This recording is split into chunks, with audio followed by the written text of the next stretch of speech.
Thank you for joining us on Wrestle Talk with Bear and BDuB. I'm BDuB, this is Bear, and this is the show you've been waiting for, folks. The top 15 tag teams, in our opinion. Let's remember, we are fans first. We do not try to force our opinion on anyone. Now, I know a lot of you guys can't wait to see what Bear is going to say, and this is no script, ladies and gentlemen. I don't know what his top 15 tag teams are. Try to take a peek at his list, but I don't know.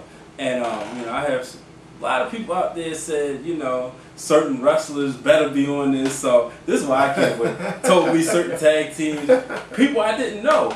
I enjoyed the fact that they watched the show and they watched the preview. But yeah, I had one. This white guy said the Rockers better be my number one team. I'm like, okay, what if he's? Yeah, a couple of black people, a couple of hood people tell me Harlem Heat better be. On there at least in the top 3. So, I can't wait to see your reactions. And, please leave some comments at the end of the show. But finally, you're going to get it, folks. The top 15 tag teams, in our opinion. Right? I'm ready to go. So we're going to start with Bear. Bear, what is your number 15 tag team? My number 15 tag team, they combine strength with agility. My number 15 tag team were actually related to each other. My number 15 is it who I'm thinking of? Were former world tag team champions. Is it? In actuality, my number 15 tag team are both dead. My number 15 tag team right now is Owen Hart and the British Bulldog. For the reason. They was on the tag team for 15 minutes. For the reason. Okay. That even though they didn't have long reigns or they wasn't together long, because they really started beefing after the Bulldog got the European Championship. Right. But for that reason, at that time, there was that tag team was good. It was. And they really complimented each other. It was. And I really honestly believe had Bulldog now won that European title, the coveted European title. The title of all titles. He made that title the best because he was from Europe, but that's a different down the line. This tag team would have been really good, and because they were both good wrestlers, they had to be on it. You take the British Bulldogs, you take the Hart Foundation, and you put them together. They had to. That's exactly. Number 15 though. They're not the greatest, but they make my list. I like it. You explained it. I mean, as you were saying that, I would have loved to see, but then it would have made a lot of conflict. But I would have loved to see if they could have put them against the Hart Foundation. But Owen was still kind of a baby when the Hart Foundation was in his prime. Yeah. But even later on, he was still wearing like pajamas and his team with Cuckoo Beware. Was he graduating high school? Yeah, when he was a part of High Energy. Or maybe middle school when the real Hart Foundation and the real British Bulldogs were going at it. But it would have been nice because you could just imagine, But then once Owen stepped up and became into his own, the Bulldog, the Anvil was past his prime. But then again, you could also make a statement that had they did it, Owen still was good, because he came from the dungeon, folks. So he was still good. So his career would have been established well ahead of time. Who knows? He could have been, But that's why I said they had to be okay. I give you that, and it's funny because they are on the Allied Powers DVD brought to you by WWE. But Cheap Pop. My number 15 tag team is the Hollywood Blondes. Okay. And I almost forgot about him, but good guy by the name of Stephen Williams kind of brought that to my attention. I was like, wait a minute, yeah. And because you take a team that you just throw together just to go against somebody and pretty much kind of take a fall and then get somebody else over, and then they blow up and become in my opinion, one of the top 15 greatest tag teams in WWE, WCW, and NWA. Stone Cold Steve Austin was at the time stunning Steve Austin, and Brian Pillman. Everybody know Pillman was a phenomenal athlete. Steve Austin was, would become perhaps one of the greatest wrestlers of all, one of the greatest sports entertainers of all time. So you take these two, and you know you got a real good tag team. Who's your number 14? The Hollywood Blondes. Wow. Hollywood Blondes. I mean, and you touched on it. You know, to any real wrestling fan who's been out and they buy DVDs the way that we do, mm-hmm. you know, they ain't hard to tell if you look at them. They'll sit there and say, you know, they just threw us together. Yeah. And they was actually put together to get a lot of teams over, mm-hmm. but you know, they just had real good chemistry. They had real good heat. Yeah. Real good heat. You know, you wanted to hate them, but you couldn't hate them because they were really that good. Right. And once they got past, you know, with Bryan coming out with the Cincinnati Bengals trunks and Stone Cold coming out with the Roddy trunks, and once they really got on the same page, you know, they were a really good team. But let me throw this in there, especially, you know what, I forgot to give honorable mention to you guys at the round table. How you guys doing? Hope you're watching us. Yeah, I hope you are too, because I'm about to hit you with something you probably didn't know. Now, when we started this, he told you his number 15 was the Hollywood Blondes. Did you think he was talking about Stone Cold Steve Austin and Brian Pillman? Because, as a true wrestling fan would be, and of course you roundtable guys, you know this, mm-hmm. that was a team way before. They used to be called the Hollywood Blondes. Mm-hmm. So, he kind of elaborated on who he was talking about. I didn't think he was going back that far when he said the Hollywood Blondes, but yeah. Hey, my number 14 team. Yeah, mm-hmm. I was. When you said it, you kind of just, okay, let me go and check them on. So, yeah, that was my number 14 team. You already touched it, so yeah. You can roll right into yours. My number 14, I wonder, some people may agree, some people may not agree, unfortunately. And yes, I say it, unfortunately. They're still a tag team today. As a matter of fact, they're world tag team champions. The Outsiders. This is why, folks. The Outsiders. Hall and Nash? Yes. One of, you know, they are the reason that WCW beat WWE in the ratings. Not by themselves. Not by themselves, but they were the bridge that brought the WCW. I understand what you're saying. And you got, you know, big sexy Kevin Nash, or who is overrated. You know, I mean, powerful, quote unquote. You got Hall, who's, you know, not agile, but kind of a good technical wrestler in his day. People forget because he's still wrestling in the whole. The Diamond Stud. I was looking at that the other day. I was wondering, you know. The Diamond Stud. But, you know, like I said, Hall and Nash, you know, they made you hate them. And people hated the NWO, the real WCW fans. People were through trash and, you know. And, you know, they just had good chemistry. That's his opinion, folks. The Outsiders would have never made it. But that's his opinion. That's BDuB. That's BDuB. What about your BDuB. 13? My number 13. My number 13, hands down, was just a good tag team. Mm-hmm. They wasn't athletic. Mm-hmm. I dare to say that they were even smart. But they beat the crap out of their opponents. Right. And for a time in the late 80s and early 90s when the WWE don't want to offend the World Wildlife Foundation. Sure enough, don't. But when they needed a good heel, they were a good heel. And this tag team, a lot of people will feel like stole a gimmick. Okay. I don't feel like they did. I feel like they had their own unique persona. Mm-hmm. But they were just my favorite tag team. And even when you heard their music, mm-hmm. they was about their business. Okay. They was about that business. And I didn't see them lose too much. And they had 3 reigns as World Tag Team Champions. And tell us who it is. The tag team that I'm talking about is Axe and Smash Demolition. Axe and Smash? Demolition. Not Axe, Smash, and Crush. Just Axe and Smash. But We're only at number 13. Yeah.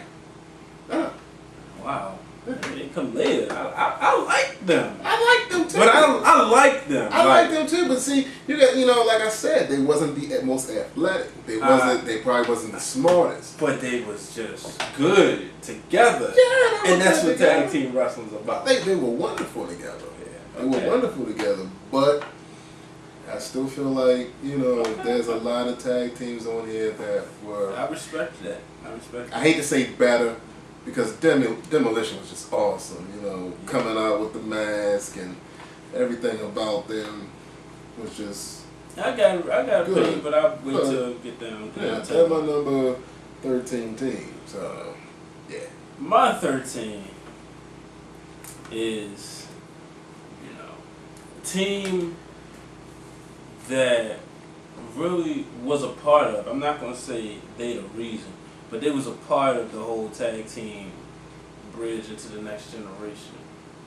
A team that was popular, and then they made you hate them afterwards, A team that really knew how to pull pranks. That being Edge and Christian. A part of the start of the tag team ladder matches, I just enjoyed them, watching them two together. I was an Edge and Christian fan before they won the belts, To see them win the belts at WrestleMania 16, because I don't like the way people say WrestleMania 2000. So you liked them when they was part of the Brood? I did. They were interesting. They just come out and just be malice, And I like seeing them, when Gangrel came down at WrestleMania 15 and just helped beat up the boss man with The Undertaker. That was just, wow. That's what I'm talking about. So, like I said, BDuB. I like Edge and Christian. They're my number 13 tag team. Okay, alright. Well, my number 12 tag team, without a doubt, hands down, had to be the most successful African American tag team in wrestling. What about the Dudley Boys? Is that what you're talking about? My bad, I'm sorry. Let me let you finish. They just had to be, like I said, the most successful tag team in wrestling history. And I'm not talking about the Dudley Boys. I'm talking about, the Ebony Experience. Still don't know what I'm talking about yet? Yeah, I hope you did. Okay. There wasn't too many of them around. They were managed by Robert Fuller and Sherry Martel. Still don't know what I'm talking about yet. One of them actually went on to become the WCW World Heavyweight Champion. 5 times. 5 times. 5 times. 5 times. 5 times. I ain't getting all into that. The team I'm talking about is Hall of Meat. Oh, without a doubt. They have to be the most successful tag team of African American descent in wrestling. Mm-hmm. But there's another tag team on my list of African American descent that's actually higher than them. Dang. Yeah, you're right. I'm gonna agree with you there. They come later. Yeah. My number 12, the team that if you watch wrestling in the 90s, they were all over the place. They stunk. They smelled like garbage. But they could wrestle. They didn't mind getting their hands dirty. You talking about the Bushwhackers? No, I'm not talking about the Bushwhackers. They didn't even hold the belts. No. I don't remember. I used to root for them though. They never. It's late, folks. Hey, what's the point? You gotta have a show, gotta have fun. Right. But no, I don't think that. I'm talking about, and a guy on that tag team shares the same first name as I do. I'm talking about the Nasty Boys. They was just nasty. They was just a team you just enjoyed watching. I used to like hearing the music when it was a WCW. I ain't gonna sing it, but we're the boys. We're the boys. We're the Nasty Boys. But yeah, that was a good tag team. A funny story come to mind when you mentioned that. WrestleMania 7, you know, they actually won the tag belt. Yes, yes. Mm-hmm. Well, you know, Willie Nelson. Okay. He sung the national anthem. Right. To get the show kicked off. Well, they wound up going partying with Willie Nelson, and they actually gave him one of the tag belts, like presented it to him like he won it. The next day they showed up with one of the tag belts missing. And they was like, where the other tag belt? And they forgot that they gave it to him, and they had to get another one made. But the that's Nasty funny. Boys. You know, I like the Nasty Boys. It's a good team. With the Nasty Boys, with like a real bad affection. I believe they're another team that might be still wrestling. Why? That's another show, folks. Yeah. That's another show. Wrestlers were holding on too long. Got it. Alright, who's your number 12? Number 11? You know what? My number 11 team, there was two phases of this team. Okay. 2 phases of this team. The chemistry wasn't as good on the first team as it was the second team, even though one of the members never changed. It was like he was there, but this guy left, and they brought in another guy. But they're the only team up until I think it was '91. No, I don't even think the Steiners did. Okay. I don't even think the Steiners did. They were the only team in NWA history to hold the United States Tag Team titles and the World Tag Team titles at the same time. And the team I'm talking about is Beautiful Bobby and Sweet Stan, the Midnight Express. Woo! The Midnight Express. I'm not talking about the Midnight Express with Dennis Condrey and the other fella. I'm talking because the one with Beautiful Bobby and Sweet Stan, that team was just so smooth. Yes. That team was so smooth in the way they wrestled. Look at some clips of them the other day. Yeah, they were just so smooth, and they worked as a team. Mm-hmm. And Jim Cornette, I mean, just the 3 of them, they just fit. Cornette. They just fit together. Cornette is a guy who you might never cheer too often in the business, but you got, as a fan and as a true dedicated fan, you gotta respect him. You gotta love what he brings to the table. He did what he was supposed to do. Every promotion he wrestled under. You know, the Midnight Express, folks. My number 11 team. You know, shout out to Stan Lane, Beautiful Bobby, Jim Cornette. Really, and before you get to your number 11, I want to throw this in there too. There's been a lot of teams that try to mimic the Midnight Express. Oh yeah. You know, the Heavenly Bodies is one team that come to mind, and I'm sure that there's other tag teams out there. No one's been able to do it. Right. Didn't they fight each other? Well, I don't remember the paper, but I want to say it was a Survivor Series. No, it was the Rock and Roll Express and Heavenly Bodies. Okay, I'm sorry. The same. They took their style match. Yeah. And used it in that match. Yeah. But the Heavenly Bodies couldn't. They couldn't have done it. I mean, because that was for the Smoky Mountain tag team titles. Yeah. The Tom Pritchard and the Gigolo Jimmy Doe. Why would you want your wrestling name to be Gigolo? Gigolo Jimmy Doe, right? Yeah, but the Midnight Express was just one of my favorite matches for anybody who has access to YouTube, Round Table, anybody. Clash of Champions.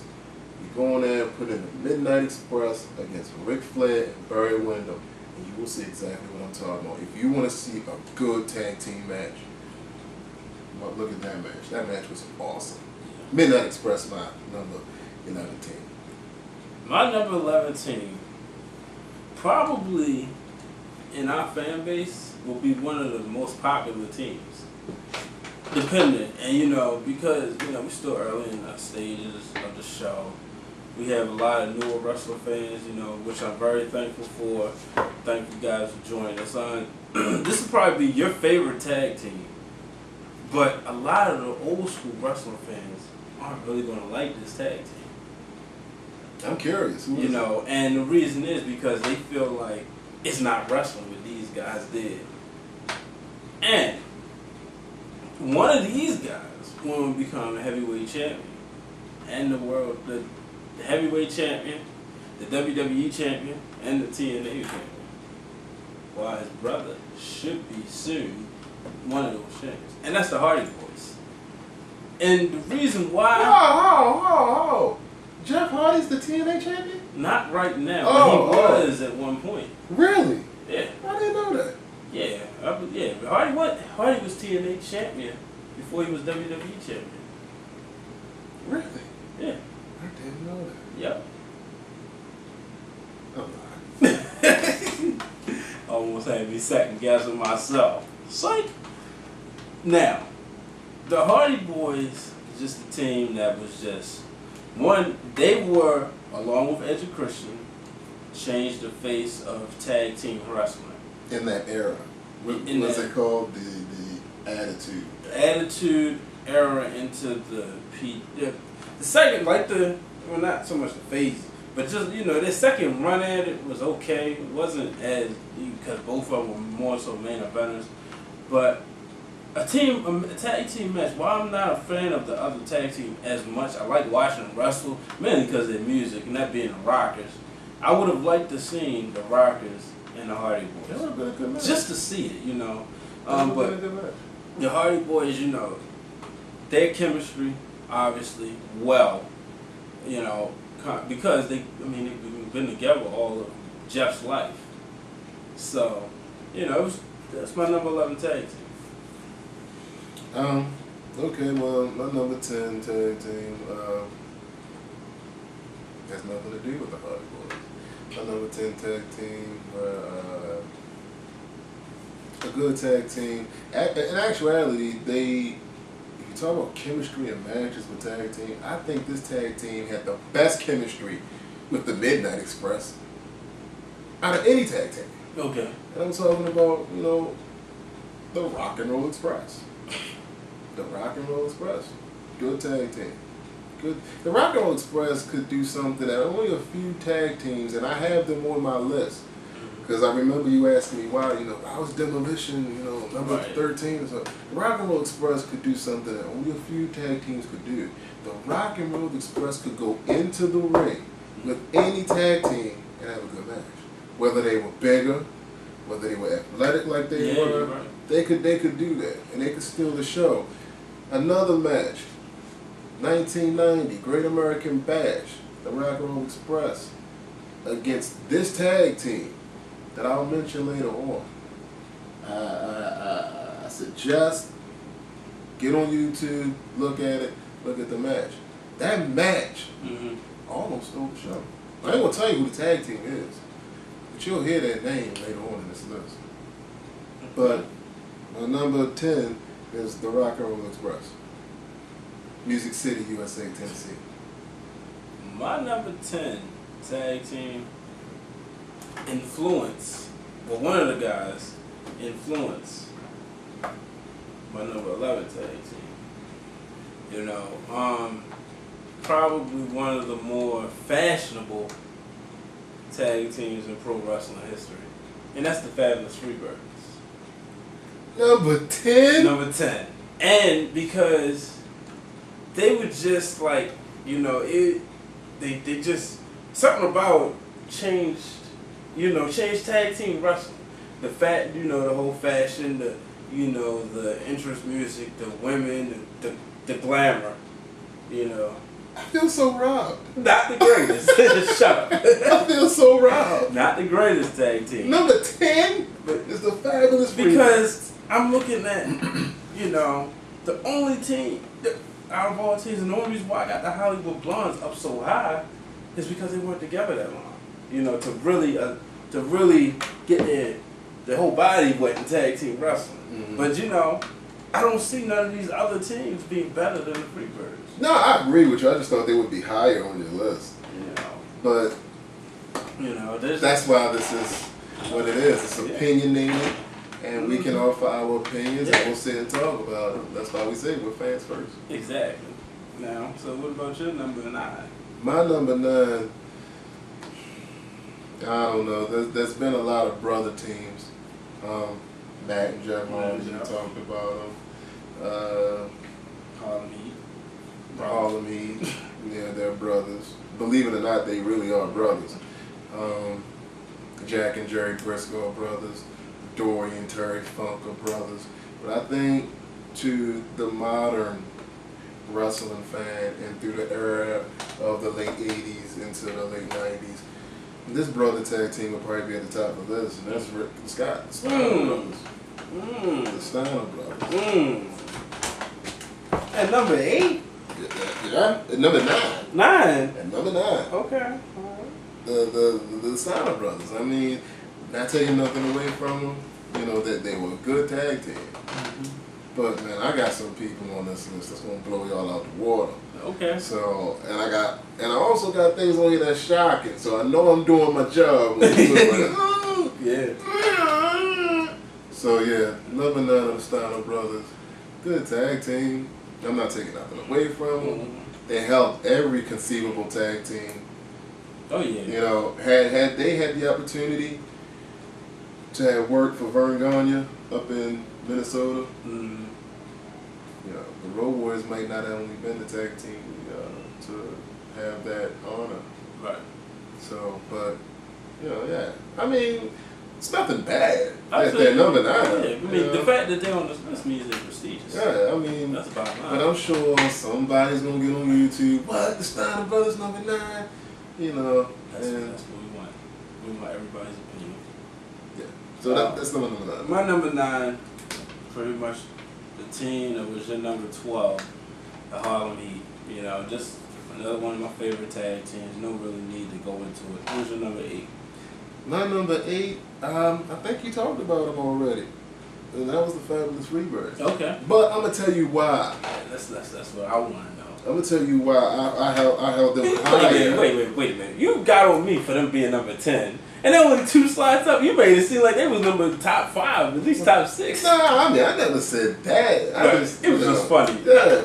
But you know, you got to think about what the Freebirds did for tag team wrestling. You know, and Michael Hayes don't get a lot of credit for the things that he's done in wrestling. No one was even coming out to music until Michael Hayes, you know, said, hey, look, play this tape and put it on the speakers and, you know, having his own song. You know, and I'm sure a lot of people don't even know what the Freebird rule was, but they saw it all the time. If you look at teams like Demolition, Demolition used to do the Freebird rule.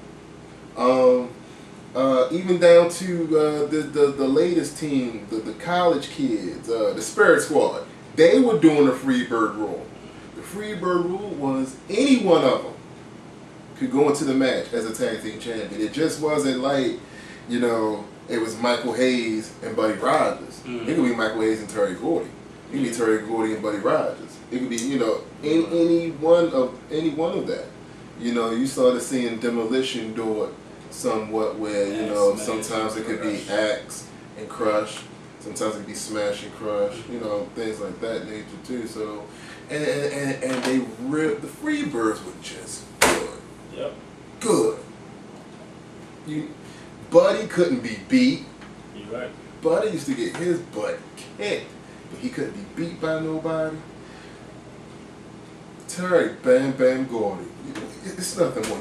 You say his name, and it's just, yeah, he was the truth. And Michael Hayes is probably one of the best talkers in the business. Oh, former United States heavyweight champion. You know, all of the Freebirds, with the exception of Michael Hayes, I believe, were world heavyweight champions.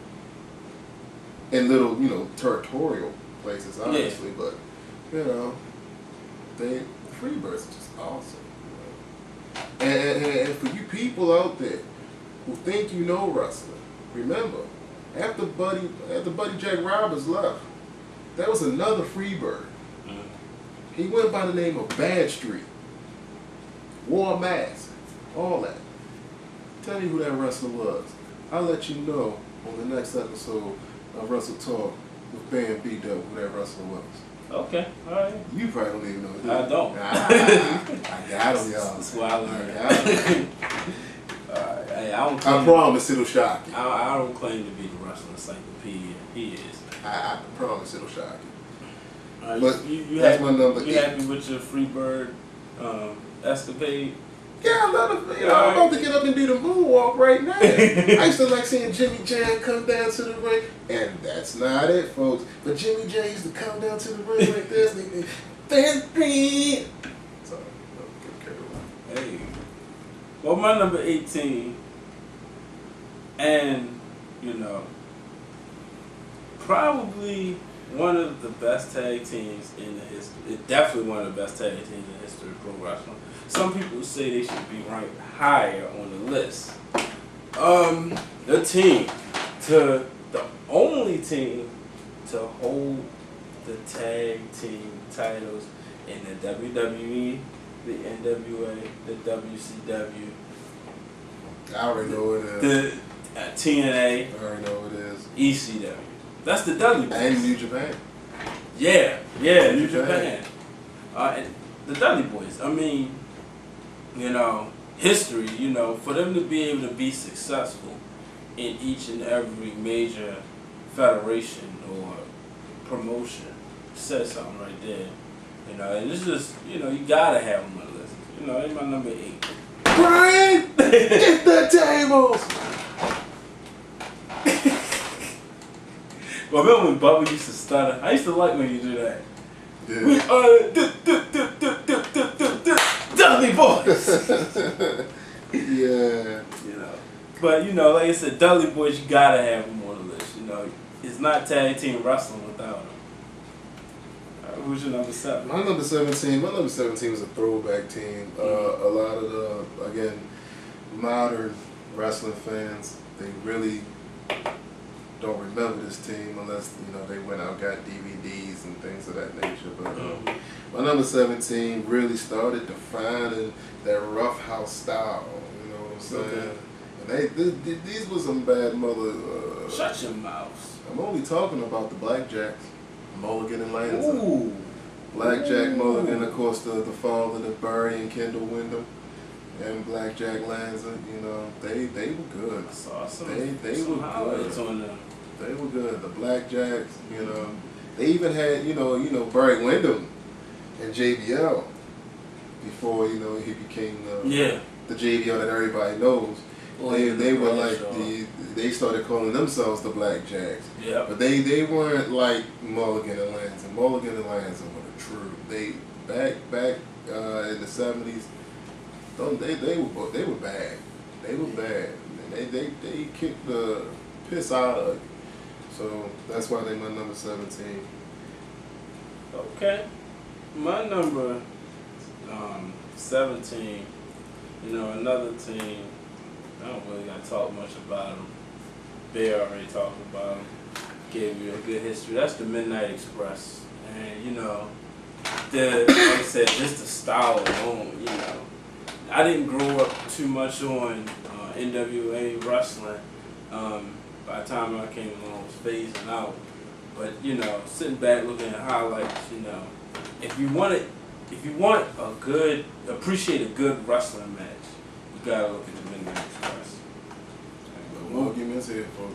Moving on, your number 6. My number 6 is going to shock a lot of people.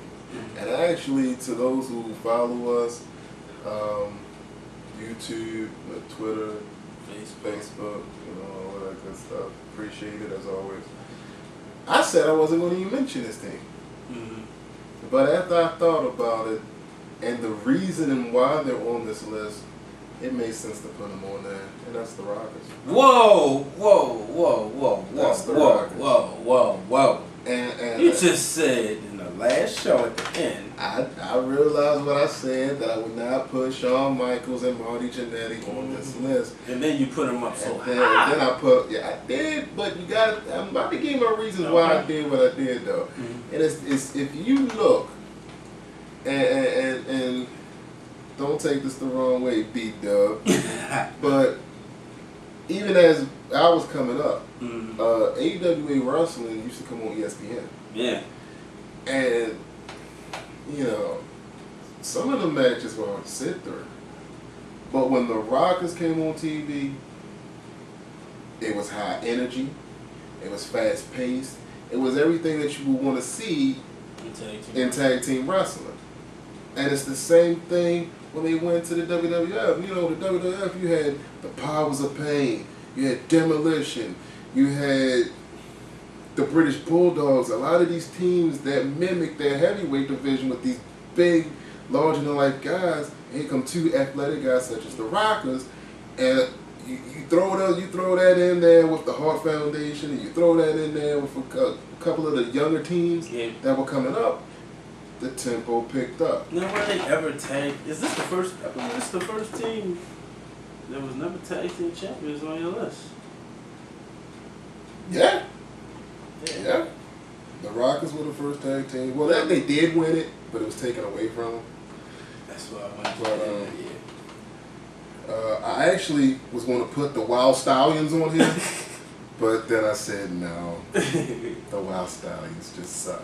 I don't think a lot of people even know who the Wild Stallions were. So, but the Rockers picked up the tempo of energy, and even you can talk to a lot of wrestlers now. I do know from watching DVDs that Chris Jericho was a huge Rockers fan. I'm pretty sure he was. The Rockers kind of took with the Rock and Roll Express and the Midnight Express. They kind of took that and took it up a notch. Yeah. And that the synchronization that they was doing, the double fist and all this, it made wrestling, especially for what they did to AWA. I don't know a lot of people that could watch an AWA match back in the early 80s. And even though in the AWA there was a lot of good tag teams, the Construction Crew. Bet y'all don't know who they were when they were in WWF. I don't have the slightest idea. That was the Beverly Brothers. The Texas I Hangmen. remember the Beverly Brothers. The Texas Hangmen. They were in the WWF. But you don't even know who they was. You people at the round table don't even know who they was. But that was a team, but they were called Hog and Pig. They were managed by Hillbilly Jim. I think their names were called the Godwins. Yeah. So there was a lot of good teams that came out of there. There was a lot of good teams that came out of there, but when the Rockers came on, the Nasty Boys came from there. But when the Rockers came on, you wanted to watch the Rockers just because of how they wrestled. And I can go on, but I'm gonna have to stop because But I'm ready for anybody who has an opinion on the Rockers. Send your emails, subscribe, whatever you gotta do. I'm ready to go all night with you. I'm a 60-minute man. That's why I got on the World Heavyweight title as a rank. Okay. Bears just had his moment. Yeah, I feel so much better too. My number 6 is another team that he mentioned earlier. That's Demolition. Demolition just came and tore you apart. And that's just the bottom line. We can move on to your number 5. My number 5. God, what can you say about these two guys? Besides the fact that they were just a good tag team. And that was Arn Anderson and Tony Blanchard. That's my number 5. It speaks for itself. Exactly. It speaks for itself. I mean, a lot of these teams that we talked about, we had to kind of elaborate, but when you just say Arn Anderson and Tony Blanchard. Yep. Period. The Horsemen, the Brain Busters. There's another one of them teams that you could throw them in there with anybody, and they were able to have a good match. So. It just tore apart technically, with technical wrestling. They did it, What we got for number 4? My number 4 tag team. Good tag team. Not going to take nothing away from them. I particularly didn't care for them because of my number 3 tag team, but I'm not going to take nothing away from them because they were good. Okay. Good. Great tag team. I'm not even going to say good. They were a great tag team. Top 5. Yeah. And the British Bulldogs. Okay. British Bulldogs. I ain't got a whole bunch to say about them, They were good, athletic, strong guys. Good old cousins. But they were number 4 tag team. But I really couldn't be a fan of theirs. Wellington and Davey Boyson. Yeah, I couldn't really be a fan of theirs because my allegiance was to another tag team. That's actually my number 3. So if you know who I'm talking about, then you already know who my number 3 is. So who's your number 4? My number 4 is your number 9. My personal favorite tag team growing up in the early 90s. in the the 92, 93, 94 era. A team that I was kind of disappointed to see split up. I wanted to see them get, I wanted to see them have more title wins. And before I get with your boys, before I get into this, with this tag team, I used to like to see back then in tag team wrestling. I used to have a favorite wrestler that I used to like to see do the work, and then one do, let's say, the finishing move. And this is the dog-faced gremlin, and Baby Brother Scott. Baby Brother Scott. The bottom line, I was going to call him something, what is it, Freakzilla, something like that later on. Big Papa Pump. That's the name I wanted. Big Papa Pump and the dog-faced gremlin. Now, the Steiner brothers, growing up, what I used to always like, Rick would go in there when the harder guy, the more powerful guy, Rick go in there, and he was called the dog-faced gremlin for a reason. Because he looked like it, he just go in there and clean up, take him out. He was old ugly something. Yeah, and then Scott would come in, hit the Frankensteiner, and it'd be over, And then they hit the Steiner lines. I remember he would go to jail and say, "Here's a Steiner line, another Steiner line, it's a slobber knocker, ladies and gentlemen." It was nothing like watching the Steiner brothers wrestle. A match, one of my personal favorite matches was WrestleMania 9 when they took on the Hitchhickers. It was just like, I enjoyed that match. I used to like their music. It was not the best, but it was like college football music. And they're from, for those who don't know, the University of Michigan. And that's just one of my favorite tag teams. That's why they're my number 4. And I'm just let you know before we go in, my number 4, my first 5 can be rearranged and still, be arranged. And any of these guys can be number 1. But this is where it comes to personal opinion. Who's your number 3? And this is what he said, folks. You will see why Davey Boy's British Bulldog, Davey Boy Smith, and the Dynamite Kid were his number 4. My number 3 tag team with a Hart Foundation. I could not like the British Bulldogs because I like the Hart Foundation. I feel you. I couldn't, The Hart Foundation was just... It's hard to say they were my favorite tag team, but I want to so bad. Yeah, I say it was mine. I want to so bad because they had, good matches with good teams, for real. The Hart Foundation. I ain't got to get into a lot about that. It's not too many people, out there in YouTube land that's not going to sit and say, well, yeah, the Hart Foundation should be in anybody's top 5. Mm-hmm. So everybody know how good that Brett was. And Jim being a stocky, gravity pulling kind of guy that you just couldn't move. That's a mix of technical wrestling and power. Yep. That's probably one of the best mixes ever. Yeah. My number 3, if you know anything about tag team wrestling, you got to have them on your list. You gotta have them, folks.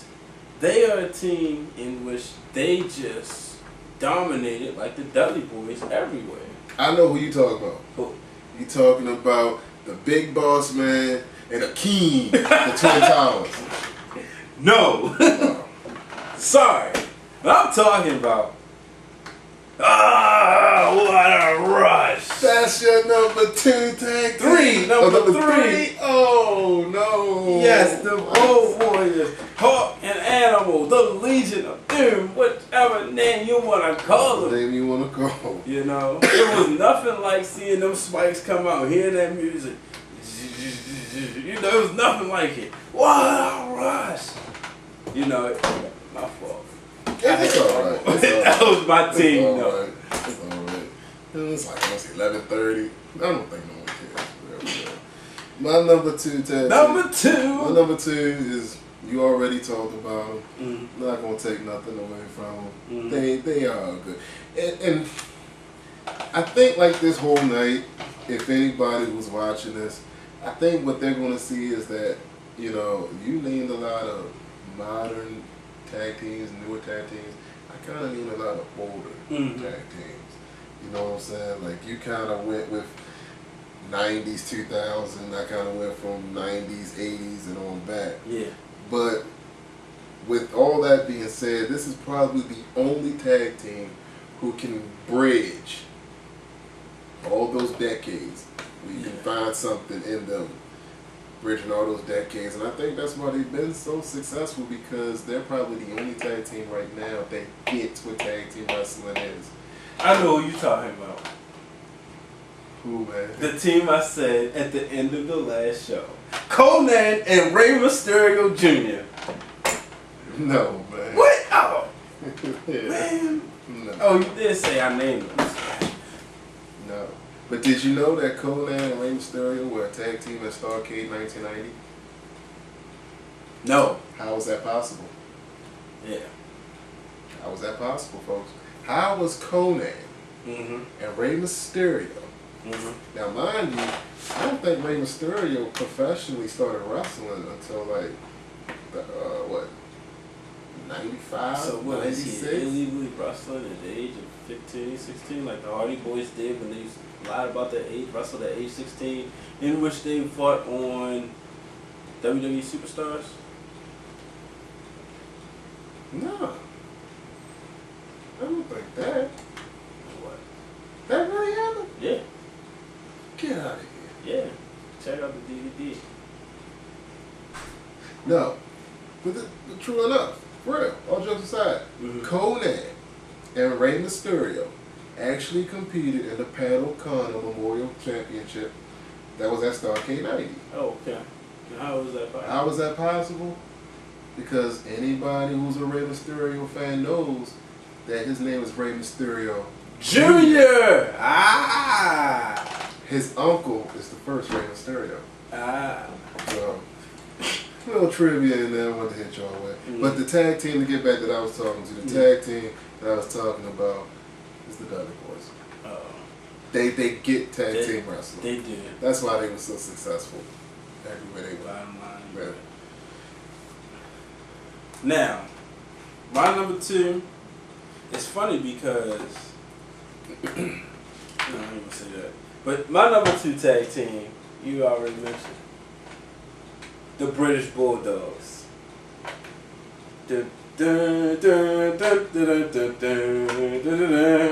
Loved them, you know. Great tag team wrestling. You know, both of them, you know, the Dynamite Kid defied the odds. And he was, you know, had the biggest influence on perhaps one of the best technical wrestlers, Chris Benoit. Dynamite was body frame really so small. You know, unfortunately, you know, due to his lifestyle changes, the W and other show, you know, he's paralyzed. But you know, the Dynamite Kid was just nothing like him, you know. And Davey Boy Smith, in my opinion, should have been heavyweight champion of the world multiple times. But you know, unfortunately, he was never. I think that would be a good show too. What should have been champion? Wrestlers that should have been heavyweight champion. Yeah, in the WWE or WCW. Both. A lot of them, you know. But back to back to this. Davey Boy was just pound for pound, you know, probably one of the greatest wrestlers, and that's why the Bulldogs are number 2. Okay, folks, here it is.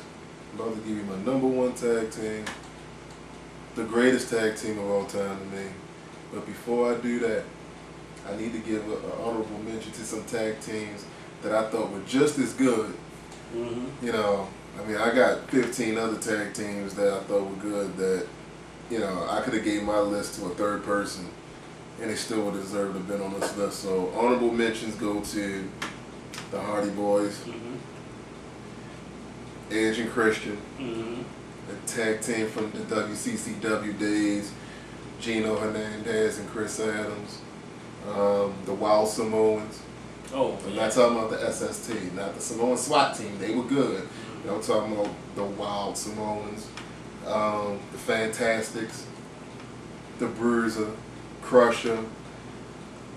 This is the team that I talked about on the Great American Bash 1990 that fought against the Rock and Roll Express. This is the other tag team that I said was higher up, more than Harlem Heat, and that was Doom. Ooh, yes. How could you not have Doom on your list? Doom was awesome, but honorable mentions to Doom.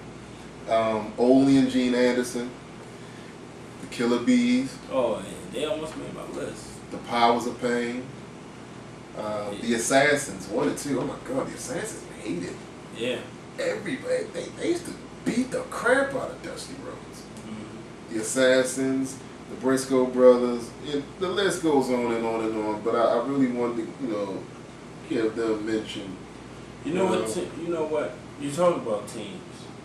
Is one tag team wrestler in the modern era who I gotta give an honorable mention to. Don't say Billy Gunn. I have to. Oh man. You gotta look at this. Yeah, you're right though. You're right. Billy Gunn with the smoking guns. Yeah. With, unfortunately, Chuck.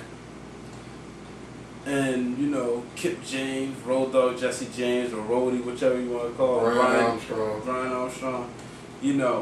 Billy Gunn was a great tag team wrestler. He was. And if he had one consistent partner who maybe, I'll go as far as say, who was on the same level as him, would have probably been on this list too. But Billy Gunn was probably, in some cases, he was a better tag team wrestler than a lot of these tag teams. And I'm naming teams like such as the Outsiders, probably a better tag team wrestler than Edge and Christian, even the Hardy Boys. Billy Gunn was the phenomenon of tag team wrestling. Through that period. Another guy like Davey Boy, who was a pound for pound great wrestler, who also could have been a heavyweight champion. I don't know if I see Billy Gunn as heavyweight champion. Only as Mr. Ash. I think he got as high as he was going to get when he won the IC title. But he drew enough heat that you could have snuck the belt on him and then took it away like they did Kane. Maybe. Not so much, and then you never know. He probably could have drew a ring. Billy had, people loved him, and then when he went against The Rock, that was, a pretty decent match. For it to be an undercard. It was a really decent match. Sure. So, but, are you ready to give him your number one? Yeah, sure. I think I got all my honorable mentions out the way. My number one tag team is the greatest tag team of all time. They at a time when tag team wrestling was more athletic, holds and things like that. They came in with that mentality of brute force. Before there was a time of brute force, they beat up a lot of people. They scared a lot of people. And they're the greatest tag team of all time. Your number 3 is my number 1, and that's the Legion of Doom, the Road Warriors. Yeah. Point blank, plain and simple, they were what you want in a tag team. And it's not because they were strong, but because they were different. They broke the mold, coming out with paint and crazy looking haircuts and all that. Shout out the Road Warrior off to Michael Hagstrom. He was a funny guy. Yeah. He was a funny wrestler. I still can remember him talking about when he was talking about the Outlaws, and he was like, they remind him of a boogie in his nose, and you gotta roll it around and pluck it. Yeah, they were the greatest. I actually saw them the last time they came down to the arena. Oh yeah. Yeah, they wrestled Rob Van Dam, RVD, and Kane, and they were just phenomenal. You ain't see people coming out on motorcycles in the 80s. Right. The Road Warriors did that. You ain't see wrestlers coming out with spikes. The Road Warriors did that. They broke the mold, and they dared to be different. That's why I said, the Dudleys kind of have that. Okay. That. I don't know the right word to use, but they kind of have that old school where they dared to be different. White guy, black guy wears white glasses, Devon wears Bubba wears black. You know, just being different. You know, so that the Road Warriors, the #1 greatest tag team of all time. Period. There will never, ever, ever, ever, ever be another Road Warriors. Okay. So my #1 tag team, I like you described the Freebirds. Like you said, the Freebirds did. The Brainbusters in WWE, but when they were in WCW, the Four Horsemen, you know, you can throw in another group of people. And that's the Spirit Squad, ladies and gentlemen. The greatest tag team in professional wrestling history. Send your emails to him, folks. Send your emails to Mickey! Robbie! Stinky! Nah, seriously. Huey, Dewey, and Louie. I know who your #1 tag team is. Your #1 tag team captured a generation. Your #1 tag team was just the be-all and end-all of tag team wrestling. That's your #1 tag team. No, dang, you didn't even get them an honorable mention. You know why? Because D-Generation has cassette. Whoa, but nah, seriously, I know. If you know anything about me, you should already know. You know, my #1 tag team, without a shadow of a doubt, from Calgary, Alberta, Canada, hailing from the dungeon, is the Hart Foundation. You know, just my favorite tag team. One of my favorite wrestlers of all time. Actually is my favorite wrestler of all time, in partner with Hulk Hogan, Bret the Hitman Hart, you know. And that's just, I mean, you enjoyed watching. It was nothing like watching Bret and Jim the Anvil Neidhart do the Heart Attack. Yeah, but, hey folks, the Legion of Doom beat the Hart Foundation. So what? That's why they're #1. He said it was his favorite tag team anyway. But I think that's what, like, you know, our list had in common. Not only were they good, they were good for different reasons. We liked them at different times for different reasons.